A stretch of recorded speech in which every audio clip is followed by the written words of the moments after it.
We all knew this day was coming. But it's finally time for me to give you my review of The Stone of Destiny by Logan. If you don't follow me on Twitter or Instagram, you probably don't know that I'm obsessed with this, and it was actually on my favourite books of 2020 so far list. And for that reason, I thought I would give you a review in case you yourself will want to go and read this. But before I go into my thoughts of the book, I'll quickly give you a little synopsis without any spoilers of what the book is actually about. So Ilsa has lived in isolation for a couple of years up until when the book is set, when one day she is forced to save a couple of Selkies from some bloodthirsty raiders, and those Selkies then eventually convince her to go on a journey to the capital and then to go find the Stone of Destiny. So you could probably tell that this is actually quite a chunky book. It is 438 pages long, but I found this really easy to get through. It only took me a few days, and it probably would have only taken me 2 days if I didn't have so much to do in between. Typically my problem with bigger books is that because they're so big, the plot is drawn out so much, and I eventually just lose interest because there's so much filler and there's not really much to kind of keep my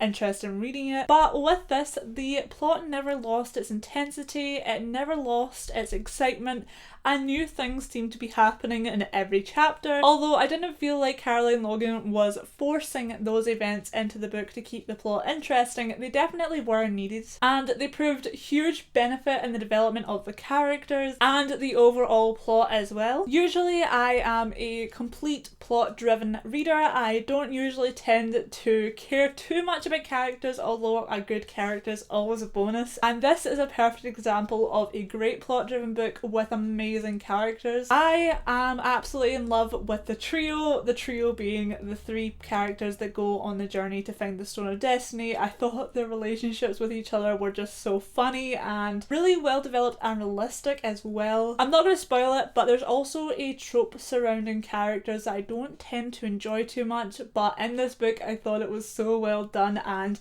it made me love the characters more than put me off the book entirely. But if this entire book was just the trio sitting around doing nothing, I still would have enjoyed it as much as I did, because they were so well developed. I also thought that the setting for this was just so magical, and once again it was really well developed. But not just that, it really made for this unique fantasy. Alongside being based on Scottish folklore, the journey that they go on to find the Stone of Destiny is actually based on a part of Scotland called the West Highland Way, which is this big journey that you can go on if you like camping and walking in Scotland, and I think I enjoyed it so much more for that reason, because it was based in Scotland, so I felt a lot more connected to it. Even if you're not interested in Scotland or you're not Scottish yourself, I think that you would still enjoy this book because it was such a unique fantasy world, and it's really refreshing to see something that's a little bit different from what you read in the majority of fantasies. But back to the plot. There was some moments of danger in this book that were so intense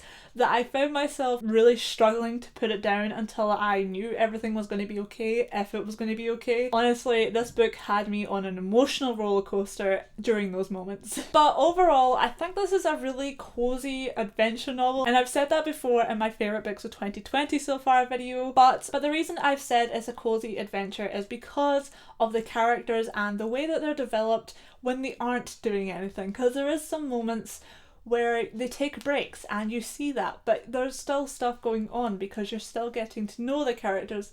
They're still being developed, and in those moments it felt like I was just being with my own friends and going on this journey with my friends. But it is still an adventure novel, and the characters are still going on that adventure to find the Stone of Destiny, and you can feel like you're going on that adventure too while also sitting in bed or on the couch wrapped up in a blanket with a cup of tea. I would recommend this to anyone who is looking for a new type of fantasy. Maybe you're interested in Scottish folklore, maybe you're just looking for a new type of fantasy. Either way, I definitely think this is one to go for. So that is the end of my review of The Stone of Destiny. If you're interested in this book, it has been out for a year now, but the second one is actually coming out on the 8th of October. Because of my love for the first one, I am so excited for the second one, and if you want a review of the second one, don't worry, it's already done. As soon as I get my hands on that second book, I will be reading it and making a review of it. But anyway, thanks for watching, and if you enjoyed, let me know by liking this video. And if you have read The Stone of Destiny, or if you're interested in reading The Stone of Destiny, let me know in the comments. And also, I forget to mention this in every video, but all my social media links are in the description, so that's my Instagram, my Twitter, my Goodreads,